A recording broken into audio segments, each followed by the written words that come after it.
On today's show, we will be ranking 4 of our favorite top altcoins, including Cardano, Kaspa, ICP, and Hedera.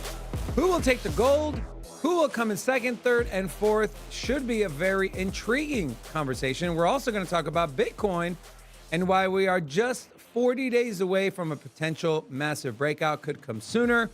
But if the timeline suggests, and it's correct historically, we should see by mid-September, early October, a massive move in the price of BTC. We also have some other news in the space. Who is launching a DeFi protocol? Could this shake up the DeFi markets? We're going to look at the markets overall. We have some big Avalanche news. Two big pieces of news for the Avalanche ecosystem. Are you not bullish enough on the AVAX token? We'll talk about that and much, much more on today's episode of Sin City Crypto. Let's go.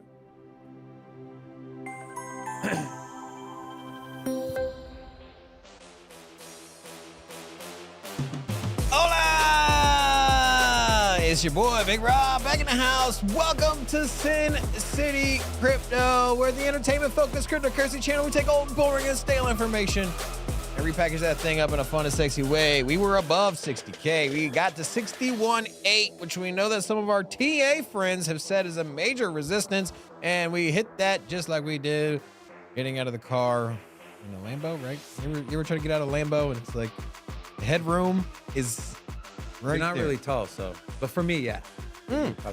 I'm excited to rank these tokens. You know what? Let's do a 1 through 5. Let's add Avalanche in there. I feel like Why you got to throw a curveball? because you know I'm a methodical. throw Avalanche I had a in there. system in there. Are you not a fan of Avalanche? Of course I'm a fan. Don't you think this is pretty bullish news? It is bullshit. Then let's throw it in the mix. Who does a list 1 through 4 anyway? So come on now. Come on.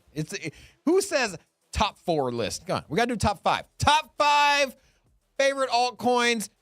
Who are we going to pick? Stay tuned. We're going to get into that in a minute or in a little while. But we're going to have Hedera, my HBAR, where y'all at? We got Avalanche, also Cardano, Kaspa, ICP. Who is our favorites? That's what we're going to get. I think I like all of them, so I'm not going to poop on any of them, but Yeah. definitely I do think that some stand out and some are going to get you some crazy returns here on the short term. But, a little pullback on Bitcoin. Pretty excited to see that not only we crossed above 60K, but now we're holding it as pretty decent support. Do you feel confident with the 60K mark, or do you think that, say, by the end of the week, we're under 60K, we're in that $57,000, $58,000 range, the same range that we've been at for the last, 3 weeks? First, I'm going to ask the chat, then I'm going to ask you, David. You, here in the chat, hello. Are you on the side that Bitcoin is going to be above 60K from here on out? Put a 1 in the chat. Put a 2 in the chat if you think that we're going to go right back to where we were earlier this week in the last 3 weeks and God knows how many months, $58,000, $59,000 range. What do you think? Put a 2 in the chat if you think that's where we're going. 1 if we stay where we're at. David? I'm adjusting my ranking because you threw me a curveball. Oh, my God. I take this serious, man. All right? I'm a methodical person. I have to have reasons for when I say things. So, yes, over 60K. Is that what your number was? It's the simplest question ever. But are we going to stay above 60,000? Yes. Or are we going to go back down we're going to stay above 60. And chop sideways at 58 like we have been for God knows how long? We'll stay above 60, but we'll chop above 60. 60. So we're done with the 50,000 range. Well, can't say we're done, but Are we done? Yeah, that's the question. Are we done? 60% we're done. Have some conviction. We're $300 away from breaking under 60. How you want me to? What kind of conviction would you like me to have here? All right, we got to get into this topic here. Do you like my shirt? Yeah, it's great, man. Yeah, So it's great. nice. We got to get into this conversation here, Rob. What's that? I don't know how you're ranking yours. I have my method, but you have ICP, Cardano, Kaspa, Hedera, and now apparently Avalanche. I want you to rank them 1 to 5, and I want you to give reasons why you rank them where you rank them. And for this bull market, okay? Go ahead. Who's coming in at number 5? Number 5? Yeah, we got to start go low to high. By the way, real quick, You in the chat, while Rob is doing this, I want you to predict how he will rank these 5 altcoins, 1 through 5. Okay? Go ahead. How you gonna throw me first and then ask them to predict? Like, come on, man. It's not enough time for you to think. 1 through 5. Now, once again, these are all of our favorite projects. So that was kind of the tricky part of putting this together. Was, hey, let's get our 5 favorites. It's like having 3 or 4 kids and being like, which one's our favorite? And like, kids are around. You say you ain't got no favorites, but time for bed. You're over there just chilling, like that one's my favorite. It's so true. But yeah, so at number 5, you know what? I'm gonna piss off some community here, and it is just simply because of price movement. Okay. And okay, well, you know what? Number 5. First of all, number 5, I gotta put Avalanche. You know what? Avalanche, you're coming in at 5. I appreciate the bullish news. Grayscale, we're gonna get into that in a minute, but you know what? You got Grayscale, and then what was the other? And then Franklin Templeton. So Franklin Templeton has Avalanche product. Also, Grayscale has the trust of the Avalanche trust as well. So you get a little bit more institutional interest. Also, the Web3 and gaming, very, very strong for Avalanche. And I think that's going to be a very, very, very interesting narrative, this bull market. I think that Web3 comes back. I think that Metaverse, put it to bed. That thing is at least not as an entire ecosystem. I do think that there will be a couple Metaverse projects. Maybe shout out to my Cornucopias fans. And I think that there will be a few projects out there that will do well this bull market, but I don't think that it's going to be a blanket sector that all rallies, right? Not in the same way that we saw last bull market. So I got 5 Avalanche. 4, I'm sorry, I'm going to piss y'all off. My apologies, but I got to put Kaspa there. You're putting Kaspa at number 4. It's nothing to slight against the community. I just, you know what? It ran pretty heavy as of lately. So I'm looking at this straight from an investment token price scenario, and Kaspa's just moved dramatically. And so if you've been a holder of Kaspa, if you've had any exposure to it within, say, the last 1 year, the last 2 years, if you're lucky, but if you got an exposure to it in the last 12 months, outside of maybe the last 60 days, you're in profit, man. And that thing has moved tremendously. And so, you take a look at the Kaspa chart, and so, look at the 1 year here. Going from 4 cents up to 16. So we've had a 4x in the last year. And then, you go back to 2020, 2020, early 2023, you're at a penny. And so the amount of Kaspa wallets that are in profit right now, I think are pretty heavy, right? And so I think that there will be some downside sell pressure because of people taking profits. Nothing against nothing against Kaspa at all, man. And I'll be honest, I'm probably wrong on this one, but for me, when I'm kind of trying to figure out like, hey, where do I want to position something that's recently ran pretty heavy, I usually fade, and I try to find projects that are prime to pump that have yet to do so. Also, so number 3, I am gonna go with Hedera. 3 Hedera. Yeah. So you put Hedera over Kaspa. Okay. Yeah, I think that Hedera's just been around for a while, and their partnership list is growing. Their community is pretty damn strong as well. And yeah, so for me, I'll have to put Hedera at 3. I won't go too far in depth. I just think that they have a lot of influence when it comes to nation states, and I think that the interest from countries is coming in, right? We hear about Bitcoin exposure for multiple countries now. The U.S. is, with Donald Trump having the strategic reserve. So a lot of movement in South America, Africa. So I think that if you're going to see a massive adoption of crypto related projects by nations, I think that Hedera makes a lot of sense there. And they have a pretty good community. They haven't ran too hot as far as the price. So I think they have a lot of room to make up. And so for that reason, I put Hedera at 3. 2, I'm going to have to put ICP at 2. And that obviously leaves Cardano at 1. And so Cardano at number 1. Yeah, I'm pretty big on both of those. And you know that you could interchange those. I think that ICP for me, it everything is done natively on chain, and I think that's the beauty of it. And there hasn't really been any hiccups with it. I think that if you were to tell me before a chain was operational, hey, we're gonna run smart contracts natively on our blockchain, we're gonna have AI running natively on our blockchain, we're gonna have oracles natively on our blockchain, we're not gonna need it. And if you told me all of that, and then you said, hey, this thing is infinitely scalable, fast finality, you have, crazy amount of throughput. Now, is this as decentralized as, say, Cardano? That I don't think so. So that's where I would have one negative if you were to compare the two, or maybe where one kind of edges out.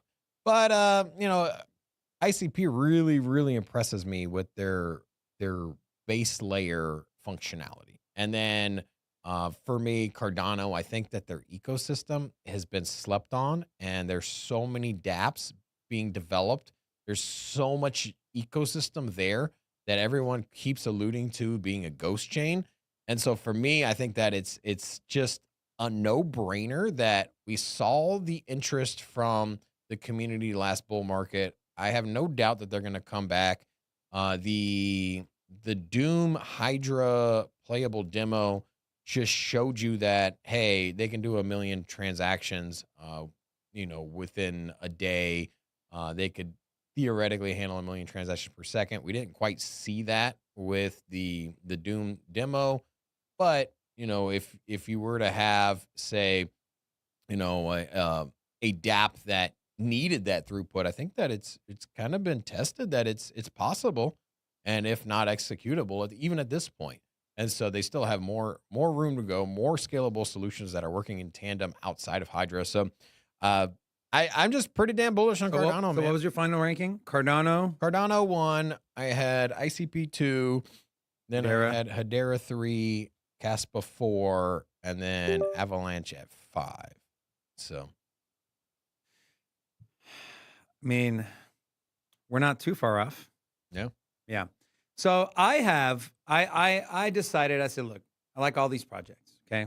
So how the hell am I going to take my bias out of it, or at least try the best I can and look at it objectively? Okay. So I got 4 categories. I have longevity. How long have they been around for? Right. I think that's important.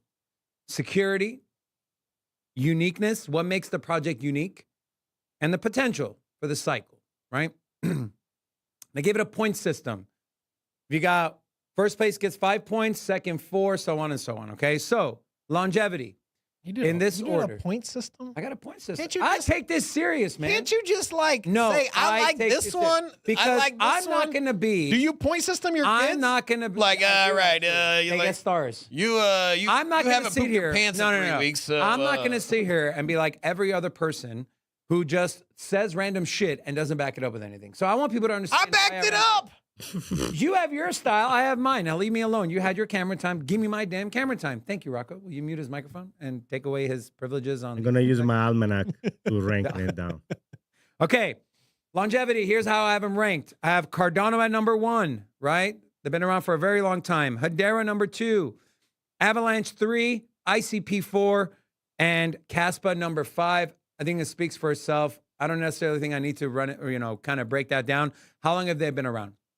Security. Cardano number 1, Kaspa number 2, ICP number 3, Hedera number 4, and Avalanche number 5. Now, this is not to say that Avalanche is not secure. They had some security issues last bull market, right? And now they didn't lose any crazy amount of value, but they did have a couple compromises. So I mean, I feel you on that one. You know, and I look at, you know, why did I put Cardano number 1? We've seen DDoS attacks. We've seen things bring other chains to their knees. We've seen hacks. The one thing I remember with Cardano, when they had that close to 50% node degradation, the nodes are like offline. What happened? The blocks, they got longer. They took more time, but the blocks continued to be produced, right? Transactions continued to be produced. So I got Cardano 1, Kaspa 2, ICP 3, Hedera 4, Avalanche 5. Uniqueness, right? What makes these projects unique? I have to put ICP number 1. What ICP can do, the unbounded throughput, the potential infinite throughput, everything on chain, the front end and the back end, being able to host, not needing an Oracle service because they have their own, not needing Amazon Web Service because everything's on chain. And so I can't find any other crypto that has this level of uniqueness like ICP. Number 2, I put in Kaspa. It's Bitcoin on steroids, right? 1 block every 10 minutes, 1 block per second, soon to be 10 blocks per second, as discussed with the Kaspa team. That's coming out in our video later today. So if you're a Kaspa fan, you're going to want to watch. Number 3, Hedera, right? The hash graph consensus, the authors, Dr. Lehman Bard. You have Mance Harmon, an absolute monstrous team, right?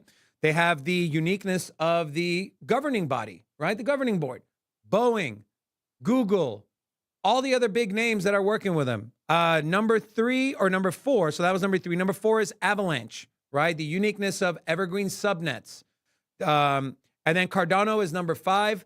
Again, this is not to say Cardano is not unique. They know, you know, in our interview with Charles, he brought up the fact that extended UTXO, we were the first. Fully non-custodial on-chain liquid staking, we were the first. And there's going to be a lot more first. Voltaire with the Constitutional Committee, they'll be the first.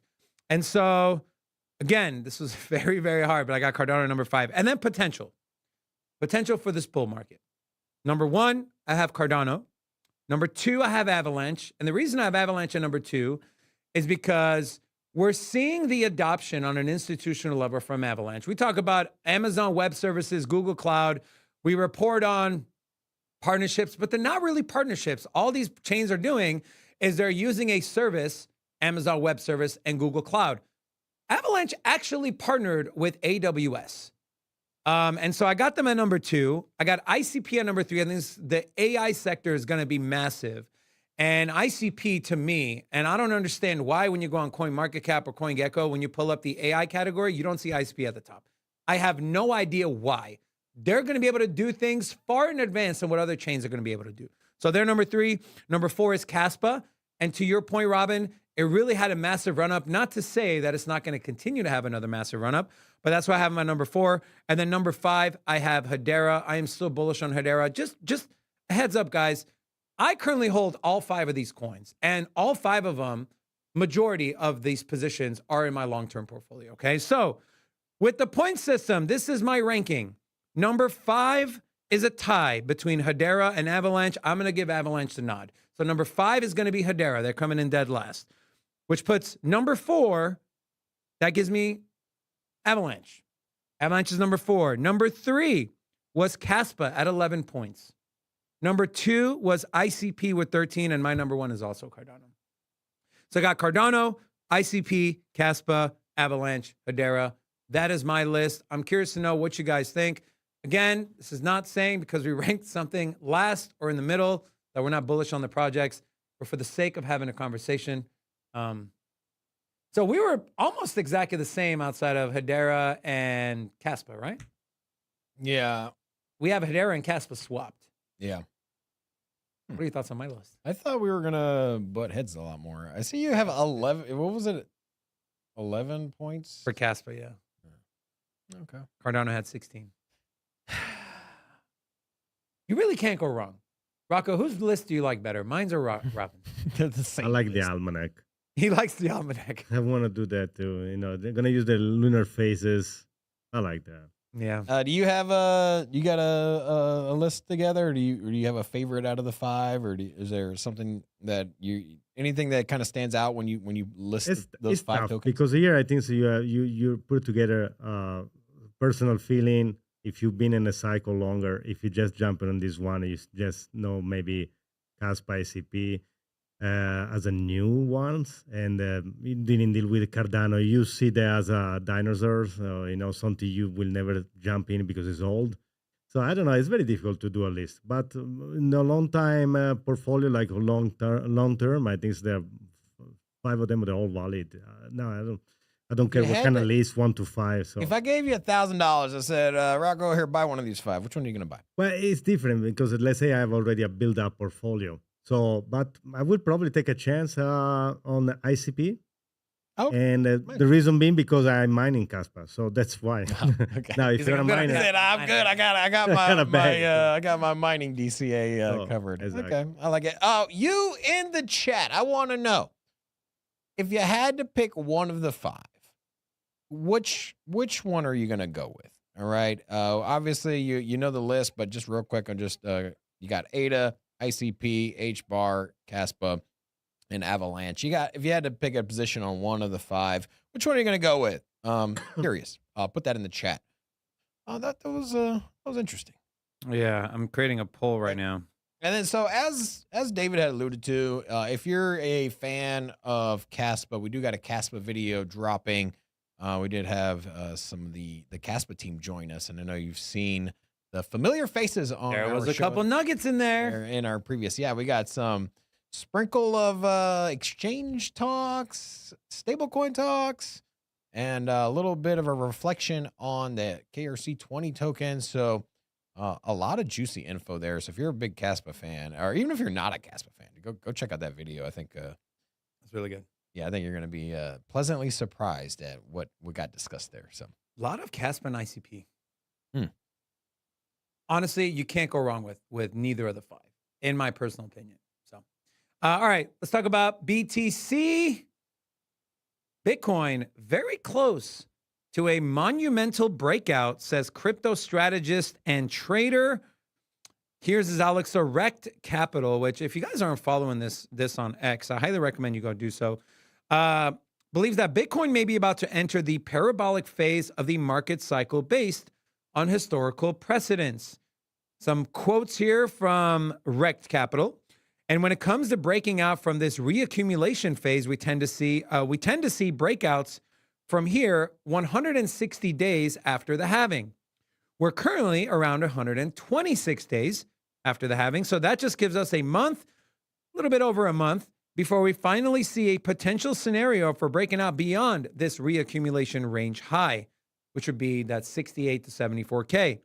But it's really important not to take these dips for granted, because we might be running out of those downside deviations because we're 126 days after the halving, getting close to that potential historic breakout in September or early October. Robin, do you agree? Don't take these dips for granted. Buy every dip that dips. And what are your thoughts on what Rec Capital is saying here? A monumental move to the upside as we get closer to that 160 days. I've been talking about it. And the longer you get these consolidations, especially in a big macro trend. And so if you get a consolidation on the downside of a bull market, say you drop down from $60,000 to $40,000 Bitcoin, like we saw in, late 2022, 2023, you see that move, you see that consolidation, you know that there's going to be another big move. And if the trend's to the downside, unfortunately, that's the direction that you're expecting. And that's what we saw last bull market. And then it consolidated down to 30 and then 20. And then we got down to 16,000 at one point. Trend is reversed. We're on the up and up. We know the direction that the market is going.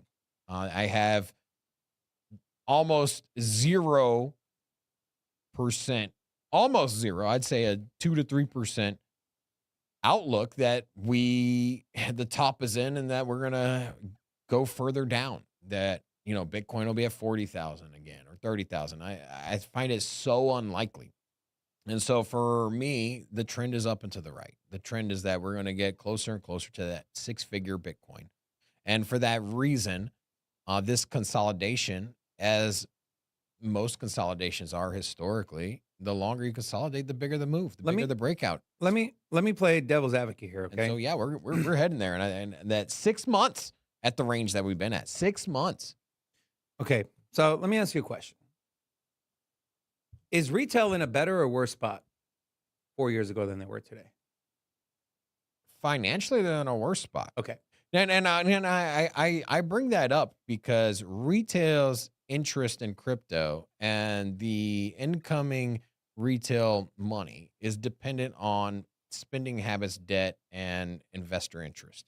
And so for me, if people are having a hard time with the grocery bills, they're having a hard time making rent. credit card delinquencies are at all-time highs. And- People have no money in their savings. People are drowning, picking up second, third job. Now we know that the jobs numbers were 1 million jobs off. And on top of that, so last bull market, I mean, people were sitting at home and they're just getting free cash. They didn't have to make the rent payment. Yes, That's my thing. The incentive to borrow was extremely high with 0% interest. And so if you wanted to take out a loan and just throw it into crypto and flip it, I mean, that was there. On top of that, like housing prices skyrocketed. And how many people either refied, took money out, or opened up home equity lines of credit and used that? And so what I'm trying to say is that we don't have that this cycle. It's the opposite. At least not now. Now, but here's the thing: like, you know, you have president, the executive branch that's currently in office discussing, giving $25,000 home credits, right, for first-time home buyers. You have the coming interest rate cuts that is going to incentivize borrowing. You have, perhaps the cancellation of student loan debt. Also, you have in talks the cancellation of medical bills. And so, you find yourself in a scenario where the lending and the lending and borrowing is going to become cheaper, but you have cycles where the government incentivizes people to spend. And so we're lining up as well for that trend. And so will the government basically hand out money and incentivize people to invest and give them a airdrop them cash in some form because of economic or geopolitical issues? I think so. I think that's around the corner. And so for me, I think that government's going to give you money. Government's going to make it so that way you're probably sitting on some extra cash and you're like, you know what? I'm going to throw it into some crypto. Let me tell you guys. And I think that day is coming, but maybe it doesn't. And if it doesn't and we stay the status quo, then retail isn't going to play a part in this bull market. And you still think Bitcoin's going to get to 200,000? Yeah, off the back of institution and nation states adoptions. Okay. So yes, if they come in droves. But what are we seeing now? We're seeing institutions are buying and selling miners are selling, institutions are buying over the counter, which does not affect the order books. What affects the order books, Robin, is when our friends and our family and our parents or our cousins or uncles, whatever, decide to open a Coinbase account and go buy it from Coinbase or Kraken or Binance. But you know what else will affect the order books is just a massive shortage of Bitcoin. That's and that'll come from nation state adoption. So let me give you this scenario. Let's say that RFK drops out, right? And that 10 to 15% of the votes that he would probably get. It's pretty high.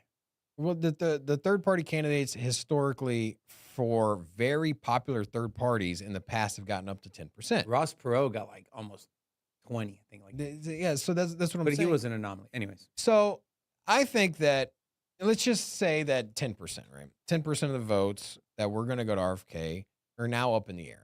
I do think that those voters probably lean more towards Trump, right?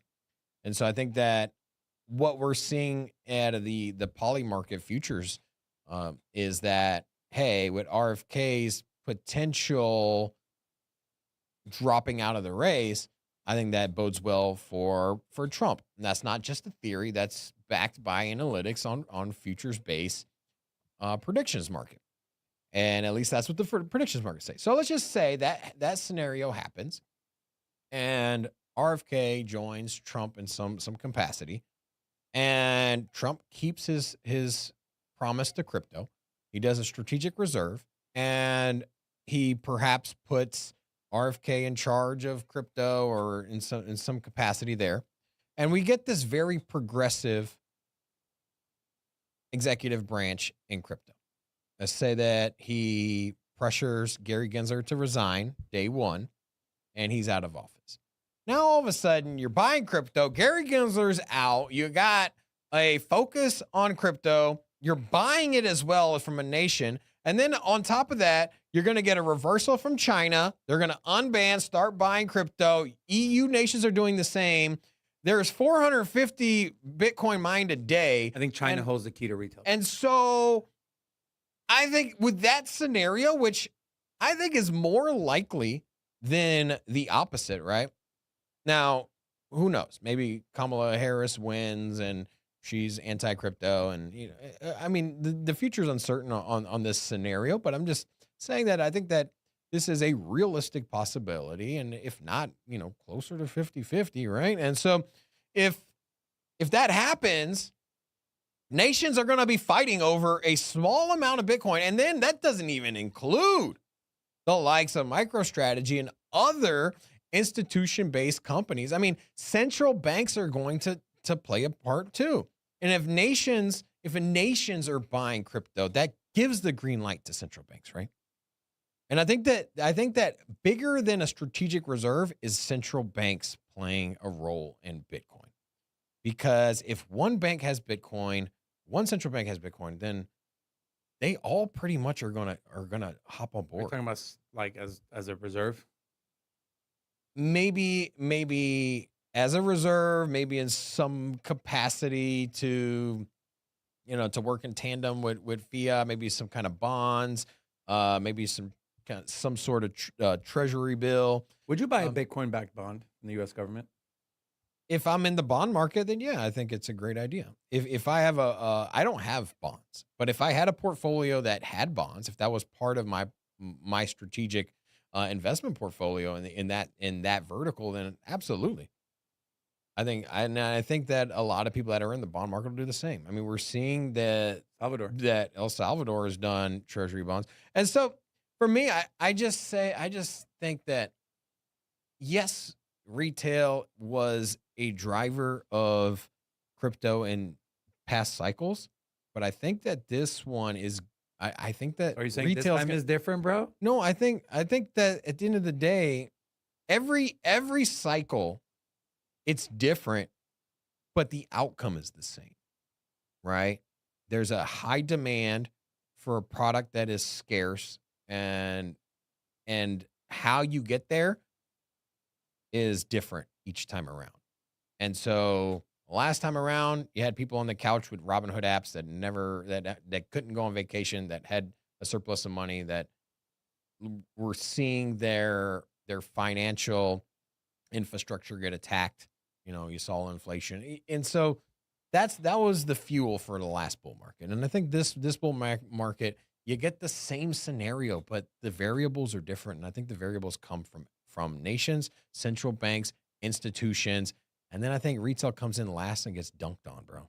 That's the sad reality of it. I think that once retail comes in, that's gonna be the exit liquidity for institutions, because they're the smart money, man. And unfortunately, I think that's how it plays out. I wanna just give one piece of advice to every single one of you watching. If and when, more likely when, the government starts printing money again and starts handing out paychecks again and decides to cancel your medical debt, decides to give you $25,000, that money's coming from somewhere, and it's coming from the money printer. And as de-dollarization globally continues, when they start printing more money, on the back end of that, there will be inflation. You thought 9% was bad, it's going to get worse. So my advice to you is this. If you do start seeing some of that money, take that money out of the fiat system and put it into Bitcoin, gold, other commodities that are going to retain their value, that have some sort of utility. If you want to go into some altcoins, Look at which ones 10 years from now will grow in value because of their value proposition. What are they looking to do? Cardano, Ethereum, Avalanche, ICP. So that would be my recommendation to you. Don't take that money and spend it on dumb shit, or don't take that money and put it under your mattress in your bank account. You will lose that money. Whether it's in 3 years or 5 years or 10 years, that money will be worthless. It'll be worthless a lot faster than it has been going back 20, 30, 40, 50 years. So that's my one advice to you is if you do get that little injection of adrenaline from the government, from the money printers, take that money and run to safer and harder assets. That's my advice to you. I do want to say today we have a ton of new faces, a ton of new people, and love to give a shout out to all of you that are new here that have joined. So if you're new, say hello. We'll give you a little love back at you. Also, in case y'all don't know, we got a whale program where we have a tier system for memberships, whale being the highest. We haven't had a new whale member in a while. We got a pretty cool animation. So when will we get the new whale member? We haven't had do we have a Cardano whale? Yeah, we have. Yeah.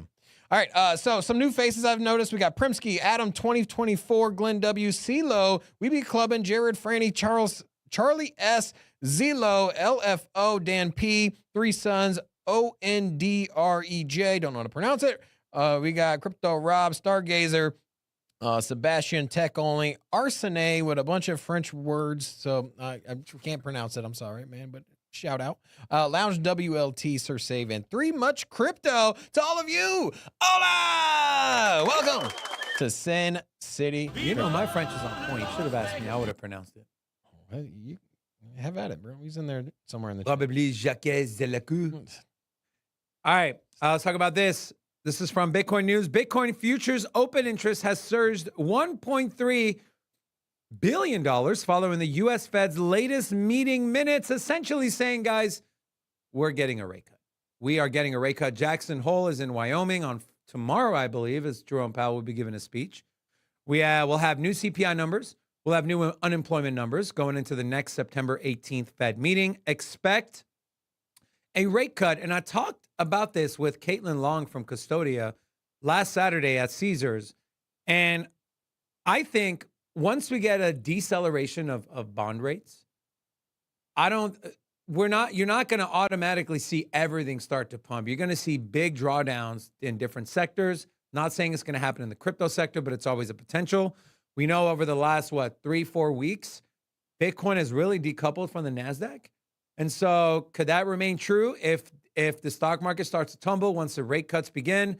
Potentially, but historically, when they start cutting rates when they've been held high for a long time, the markets do tend to sell off. But we do have the market starting to price this in now already. The vast majority observe that if the data continue to come in about as expected, it would likely be appropriate to ease policy at the next meeting. That is one big headline that they drew from the FOMC minutes from the last meeting. Then we have this from Coinpedia.org. Spot Bitcoin ETFs see their 5th consecutive day of inflows, while Ether ETFs continue their bleeding. We also have this from Optimism. Superchain is going Ethereum wide. Now, Optimism is a layer 2 scaling solution on Ethereum. They do have their own token. Speaking of their token, let's take a look at where. Did you see the Vitalik's comments on that? No, I will look at it right now, though. But I was trying. Here, I'll look at the comments. You take a look at where they're ranked on Optimism. Yeah, for Optimism. Yeah, so there's a nice thread. So you got that one, but there's a one further down. So this one says, glad to see your support for Ethereum ecosystem, wide standardization of asset transfers. Remote statical is gray. Next step, standardizing chain-specific addresses, ENSs, and light clients. So very interesting thread there. A little further down, you'll spot it out. Okay. But, so where is Optimism ranked, by the way? Optimism. Look here. Optimism is coming in at number 48 on the coin market cap list. And so up 19% on the week. But you look at its all time and it is really just chopped sideways, right? And so, is this the best project? I think you're better off holding Ethereum, in my personal opinion. And I think that scaling solutions might not be the best play honestly, how are you viewing scaling solutions on the ETH network? Polygon, Optimism, Arbitrum. There's so many. Or would you pick one of those over the base ETH token? I just go with ETH, man. It's got the most That's the way I'm liquidity. at. Yeah. You And got to I'm worry not- about unlocks and I mean Arbitrum. Maybe like, we're wrong. I don't know, but I don't know. I mean, I just feel like I think you're taking on a lot of risk, being underperformed by ETH. So I tend to agree with you. yeah. Well, and then like I mentioned, you have all these token unlocks. You have what Arbitrum is closer to its all-time low than it is its all-time high, and we're essentially in the middle of a bull market. But I think this is that thread you're talking about, right? Yeah, this is a good one. Ethereum has gotten stronger under 1 penny transaction fees on layer 2s. Talking about Optimism and Arbitrum being at stage 1. Cross layer 2 wallet UX has improved. Much more powerful and mature ZK tooling. I think Polygon's leading the way on that one. Starting to see a second generation privacy tools till the government shuts it off. Identity, reputation, credentials ecosystem are more powerful. Progress on Starks. Much more clarity on account abstraction. Much more clarity on block construction. Staking, decentralization, stable. No, a couple of takeaways from the ETH network.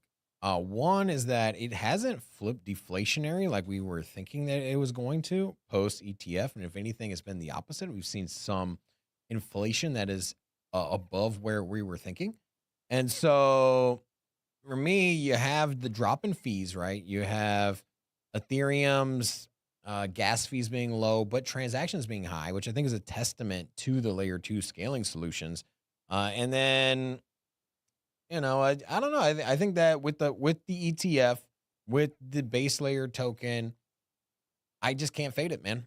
How do you feel about ETH? And I know we talk about it at least once a week, but are you more bullish on ETH post ETF?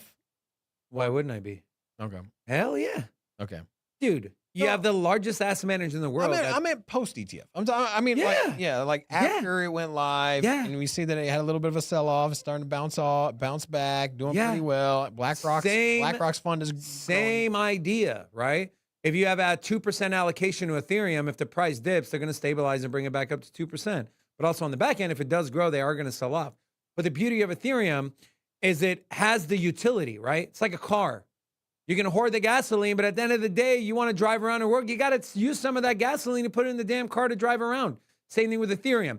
You now have a way to get exposure by speculation. And then on the back end, you have the actual utility and use case. Can't say that about Bitcoin. Yeah. Bitcoin's use case is buy and hold. Ethereum's use case is you can buy and hold, but you're also going to need it. Yeah. It's forced buying. So I don't understand. Now, $40,000 this cycle? No. 12,000? Yes. So do you think a balanced portfolio is equal parts Bitcoin and Ethereum? No. Are you still, For me, no. You're still heavier? I'm on still Bitcoin? heavy Bitcoin, yeah. Heavy Bitcoin? Yeah. Remember last time I did the rate my portfolio? If let's just say theoretically you had 50% alts, right? Okay. 50% Bitcoin ETH. What does that percentage break down to?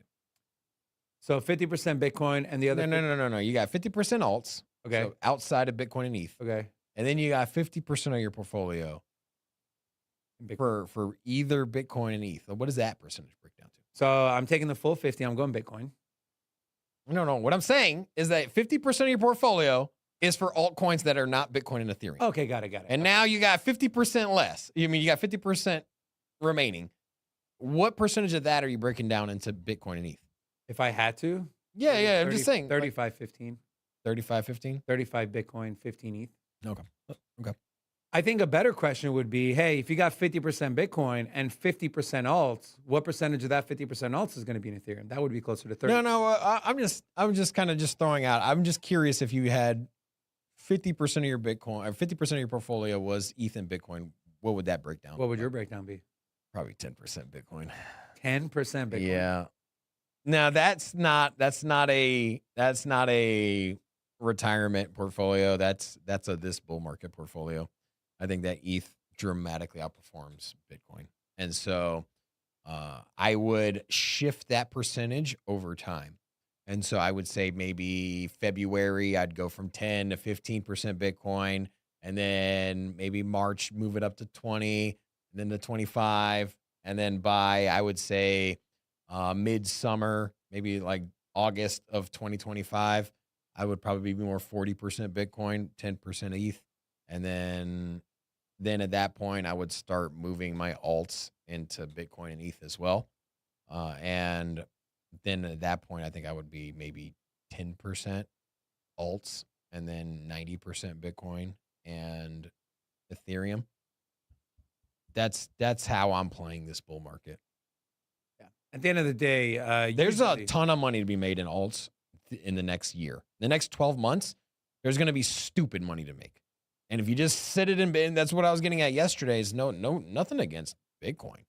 Nothing at all. I think it's going to be the greatest asset. I think Bitcoin's going to outperform 99.99% of altcoins. I think there's going to be maybe 3 to 5 altcoins that outperform Bitcoin on a 15-year time horizon. And so for that reason, I am going to move everything to Bitcoin over time as I start taking profits, right? And I think that I'll take an analysis of what altcoins have market adoption, and I'll keep those there. But as things start to fall out of favor, I'm going to move it over to Bitcoin, especially when you get to the drawdown cycles of Bitcoin, where you know you're going to get into a bear market, or at least a cool down from where we were in these heights of the bull market. Okay. Take a look at the markets, Rob. All right. So you got Bitcoin over 60,000, but altcoins up to date. Immutable X up 11%. Floki, Caitlin, Caitlin Render. Never mind. Okay. So you got Beam as well, but some of the ones that are up on the week is very interesting, right? So you got Clayton, but number 2 is Polygon. We saw Polygon. You've been hard fading Polygon. I mean, you think it's something to do with that the G-Shock release? Hell no. It's the token migration. I know. But I'm POL token. Yeah. Man, I know these G-Shock NFT sneakers in a space that's dead. Yeah, it's going to pump the token. And what is that? What is the number on that? 30%? I don't know, man. They got a lot of interest with their partnerships last bull market. And so for me, I'm just like, hey, how real is this thing? So no. I don't know. All right. So Aave's up very strong as well. So Aave, DeFi's coming back. Yeah, 100%. Yeah, I talk about it all the time. When you don't know what sector to go into DeFi. Why was Bitcoin created? Why was crypto created? It was to move around money, to move finance around in a decentralized way. It's the entire premise of our entire ecosystem, right? If you're telling me that, like, hey, man, Amazon has 2-day shipping instead of the typical 5 to 6 day, I'd be like, wow, that's pretty bullish. But if you just told me, like, what should I invest in, I would just say, maybe not the fastest, but just invest in online commerce, right? Like, don't go from online commerce and then be like, you know what? Streaming video games is a good sector right now. Like, okay, I'm sure it's got a lot of promise, but I think online commerce is always going to be the strongest internet-based, investment, right? And the same thing here for finance. Decentralized finance, I think, is going to be the crown jewel of crypto, right? Now, not to say that other sectors won't rally, but for me, you should have some kind of exposure to DeFi. And I think Aave is king. You know who's going to have exposure to DeFi? Who's that? The son this is nuts, man. Almost getting ready to make some big announcements regarding the crypto project, to which this is what Donald Trump said on his, I believe it was on Truth Social. Yeah. For too long, the average American has been squeezed by the big banks and financial elites. It's time we take a stand together. And their quote, their hashtag, what do you want to call it, is be defiant. Defiant. So can former President Donald Trump and his kids, can they spark a massive rally in the DeFi sector? Robin, if you are looking for exposure to DeFi, where are you going? Are you going places where people can borrow money? Are you going to places where people can stake and earn? Where are you going? I think borrow money, it makes the most sense in a bull market. Or are you going to the layer one you think is going to harness the majority of the... The thing is that where you can borrow money is the one that makes the most sense in a bull market. In a bull market. So Aave, Compound. Yeah, why? Because people have so here's my theory is, hey, why hold Bitcoin in a beginning stages of a bull market? Because the altcoins are going to perform as well as they do. And so instead of selling your Bitcoin, like I irresponsibly say, the logical thing to do would be to take your Bitcoin and then take out a loan on it on a platform like Aave, and then go and buy altcoins with it. Let me put a caveat, because I think what you're saying, I know what you're saying, but I think a lot of people need to understand. If you're going to do that, do not go through a central custodian. Yeah. Do not, like, when we say decentralized, Aave, Compound, MakerDAO, we saw what happened with Celsius. We saw what happened with FTX. We saw what happened with all these other garbage central. Do not hand over your Bitcoin to a place like that. Let me ask you. I would say to not even do it at all. I would say just hold your Bitcoin. No, I'm just saying, but let's just say if you were going to either sell your Bitcoin outright and then buy an altcoin, or take a loan out on your Bitcoin and then buy an altcoin, which direction are you going to go? Neither. You got to pick one, man. I would sell the Bitcoin. You would sell Bitcoin? Yeah. I like the... like the lending? Yeah, I like the lending. Decentralized lending. But here's another question. If you were going to take would you rather do decentralized lending through Aave, or get a better return or a better percentage without the margin call fears, or, that you get from the decentralized platforms? Let's just say you got it from BlackRock, but you got a better deal. So I got to hand over my Bitcoin to BlackRock? Yeah. No, thank you. Nope. That's the whole point of Bitcoin. Yeah, I'm not. You don't hand it over. I get it. I'm just saying. Just a shame just on a you. question, Are man. you Fed? Yeah, that's me. That's me. Anyways, for me, if you're gonna get exposure to DeFi, I think it's one of two things. You go to Aave, Compound, MakerDAO. Compound is super undervalued right now, but I think Aave is a better play, in my opinion. Or go to the layer one, where it's gonna get the most amount of volume. Ethereum. Those three protocols: Aave, Compound, MakerDAO, they're all on Ethereum. Keep it simple.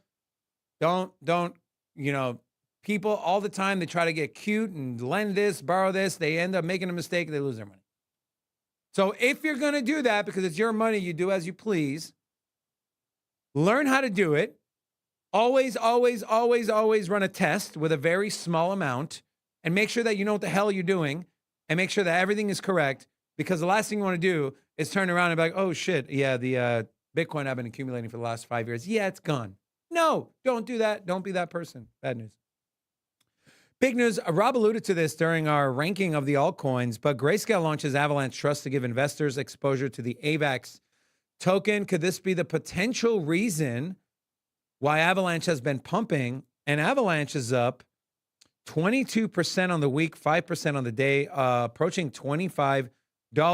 And then you have this one as well. Avalanche becomes the latest blockchain to support Franklin Templeton's tokenized money market fund. This is a quote from Roger Baston, the head of digital assets at Franklin Templeton. I think the Avalanche ecosystem represents a super robust network that allows us to deliver high quality attributes and characteristics to our customers. Are people sleeping on AVAX? $25, right? All-time high of $140. Market cap of let's call it 10 billion.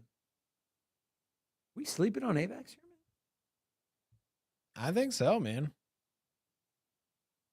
Smart money's moving into Avalanche. And so, no, man, you can't ignore it. right? If if a nation state starts using it, which we've had some. I know we've had some headlines with nation states in Avalanche before. I don't remember. I can't draw to it. It wasn't nation states. There was the California DMV.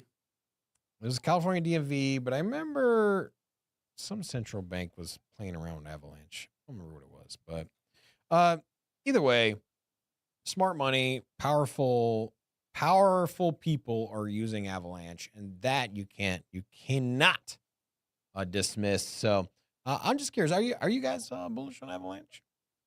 Are we on the outside looking in? If you're a buyer of Avalanche, put a 1 in the chat. If you're a seller of Avalanche, put a 2 in the chat. I want to know, because internally here, I'll be honest with you, I don't have any exposure to Avalanche. I really like what they're doing. I like their gaming ecosystem, their Web3. I mean, they stand out in a very, very small vertical, right, as far as competition. Who else has got the premier Web3 in gaming locked down? There's Gala, who has a beautiful catalog, but hasn't had a home run on any of them yet.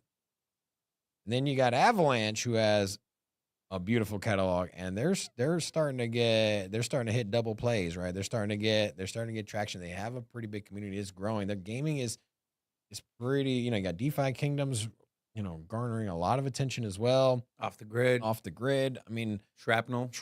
And so, you had Grit on Gala. Not a lot of people are playing in those servers. You have Spider Tanks, which is a good community. It's there, but there's no home run yet. There's not a lot of buzz on. So let me ask you this question: if you are an investor, you got Axie Infinity or Ronin, and so those I think Ronin's a big one. Toncoin, but their games are so basic; they're just cell phone games, and so that's the point, though. No, that's their niche. Yeah, it's their niche. Yeah. And it's a massive sector. But the Web3 gaming, as far as actual games, and we got a little taste of that flavor at Rare Evo, where we saw Doom running natively on chain with every transaction, with every frame being a transaction. And so it now shows you that it's not really theoretical anymore, and it's real, it's here. And so they stand out against the crowd. There's a lot of ones. I only see 1, 2. Ones are Miko. They do or they don't? Yeah, they're buyers. Yeah.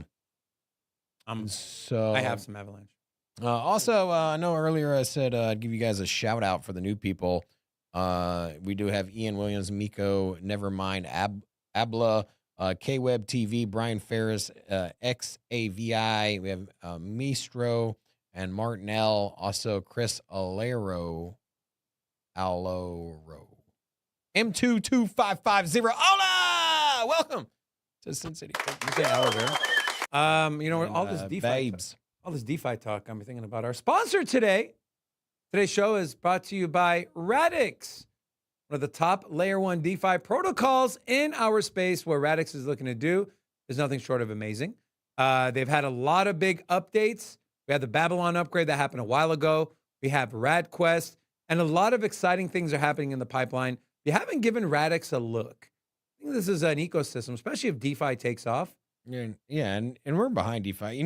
Here's the thing people got to remember too, is name me one chain that is a layer 1 DeFi chain. Usually DeFi is built on top of a layer 1, correct?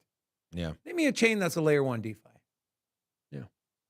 I think it's very unique. We're big fans there, and Radix performed pretty damn well last bull market, and I think that with a lack of competition, I think that they climbed up the leaderboards once again. Outside the top 100 right now, I think that they will get back into the top 100 glory, and so a lot of price accumulation there to come. Yeah, they were at 56 cents, and at 2 cents right now, right? Yeah, jeez, 2.3 cents. That's not even a shill or anything like that. It's just genuine project that we look at a chart and we're like, man, this thing's primed to come back. So. One of our favorites. We're glad to represent Radix as well. So, that's all I got. That's all you got? That's all I got. Man. Real quick. Yes. Robin, pick a coin. You want exposure to gaming. What are you picking? For gaming? Yep. Avalanche, man. Like I said, I think Avalanche really stands out. I think it's something that we need to put back on the radar. I think I've lost sight of Avalanche I got you, bro. I'll reel you back in. Okay, thank you, bro. And I will reel Rocco in with this. You know what?